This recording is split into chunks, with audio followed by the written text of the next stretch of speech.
ఈ 16 నామాల్ని ఎవడు చదువుతున్నాడో వాడికి విఘ్నములు రాకుండా వాడు జీవితంలో చేరవలసినటువంటి స్థానమునకు చేరుకుంటాడు. కాబట్టి మిగిలినవి చదివావా చదవలేదా నీ ఇష్టం.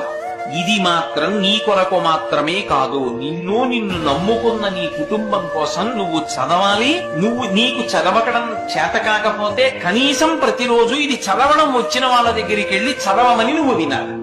చెప్పి సుముఖశ్చీ గదంతశ్చ కపిలో గజకర్ణకః లంబోదరశ్చ వికటో విఘ్నరాజో గణాధిపః ధూమకేతుర్గణాధ్యక్ష ఫాలచంద్రో గజాననః వక్రతుండ శూర్పకర్ణో హిరంబ స్కందపూర్వజః షోడశైతాని నామాని యప్పఠేత్ శృణుయాదపి విద్యారంభే వివాహే చ ప్రవేశే నిర్గమే తథా సంగ్రామే సర్వకార్యేషు విఘ్నస్తస్య నిజాయతే.